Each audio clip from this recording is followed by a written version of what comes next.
Hey, good morning, everybody. Alive and Thriving is going to get back into gear because the weather's nice. For some reason, this past winter just really didn't seem like I didn't feel like making videos. I didn't feel like doing a whole lot of anything other than just posting on Facebook when it came to Alive and Thriving.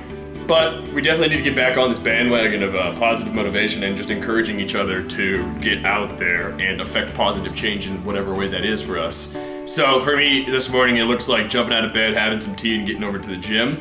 And then it's homework the rest of the day. So since we've last talked, I enrolled at Naropa University, and it's completely transformed a lot of areas internally for my life.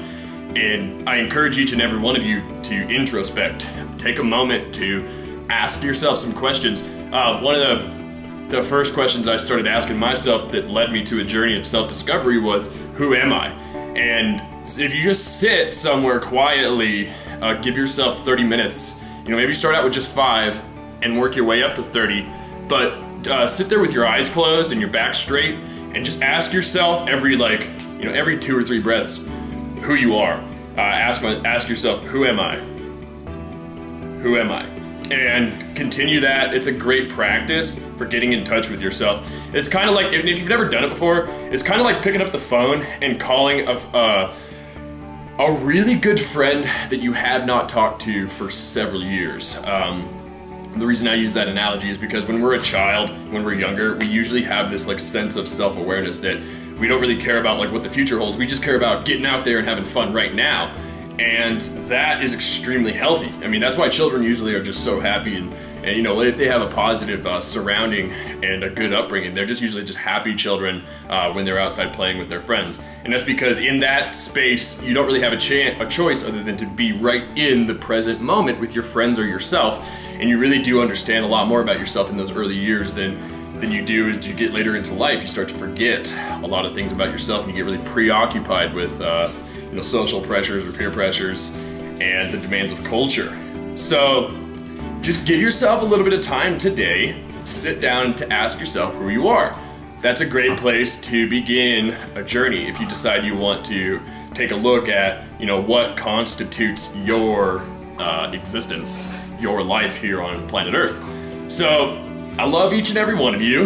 That's a huge thing that's kind of shifted on the inside of me, is it's gone from a place of really valuing my individuality to a place of really valuing people's beauty and my own beauty.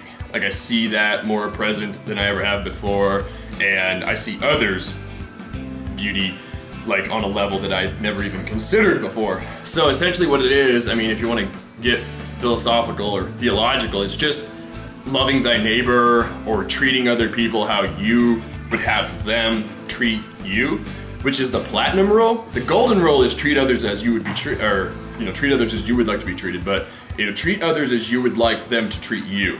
So the platinum rule. Give yourself a break too. This is huge. If you've got anything going on in your life that you maybe feel that is your fault, or something that is you did this and it hurt somebody, you really need to take a second to just love yourself in that space and allow yourself to realize that nothing that the outside world is doing, if it's causing you any kind of discomfort, it's not a reflection of your personal worth. It's definitely not a reflection of who you are on the deepest inside, your core self. It could be a reflection, though, of the attitude that you're bringing into situations. So just keep that in mind anytime you're going to go into a conversation or a social setting. Just keep in mind that if you're going in with your truest self, and if you're honest with yourself going in, then that is going to be a reflection of the interaction.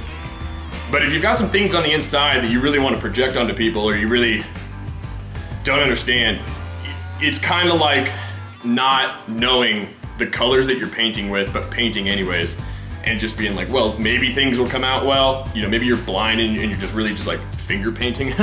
I love blind people. I don't have anything against them. Just keep that analogy in mind, guys. If you don't know what you're working with, it's hard to build a house. But if you know what the materials are and you understand how the things are supposed to be put together in the proper ways, you've got the education on that, you're probably gonna build a solid house, but if you don't understand anything about what you're doing, that house probably isn't gonna stand. It's like a house of cards, and the first breeze that comes along could blow you over. So if you're building a house, to finish this little video, make sure you're using the proper materials, and make sure you understand what you're doing before you even get involved. Because it's dangerous when people start trying to build things, but they don't understand what, they don't have any idea what they're doing. So I just can't imagine living in this apartment that I live in if the builders and the architects were just like, we're gonna wing it. So go into life each and every second with an open heart and an open mind, and just accept things as they are in the present moment. You don't need to change things unless the place is burning down. Please do get out a fire hydrant, but treat every single second with the wonder in the eyes of a child. See the forest, and don't get caught up on each little tree. Look at the big picture. Don't limit yourself. Go into the world with an open mind and an open heart, and just see how that positivity, that reflection of true love for yourself amplifies and affects the world around you and comes back to you 100 times fold.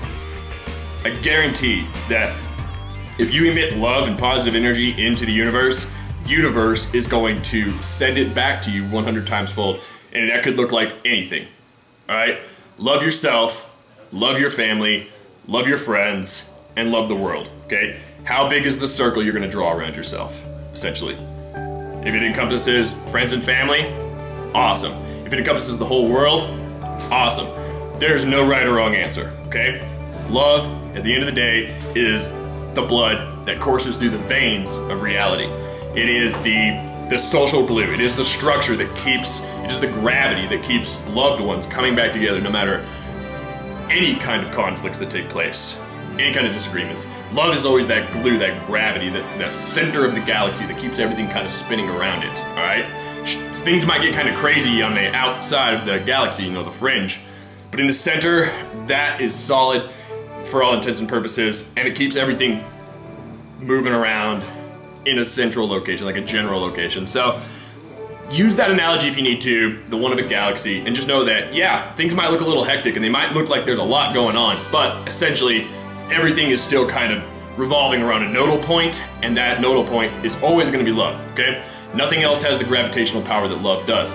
And if you're coming up against situations or people or entities, energy sources that are not love, and you're coming with love, the battle is already won before you got there, okay? You're bringing a candle into a dark room, essentially. That candle is going to emit a powerful amount of light that's going to light up the dark and chase the evil out, all right?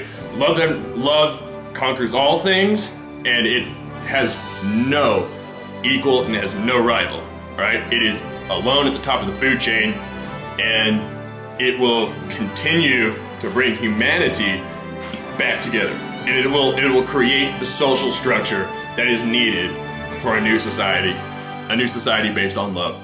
So, peace be with you. I love you. Any kind of salutations you want to insert there, like salutations here. Have a great day. Namaste.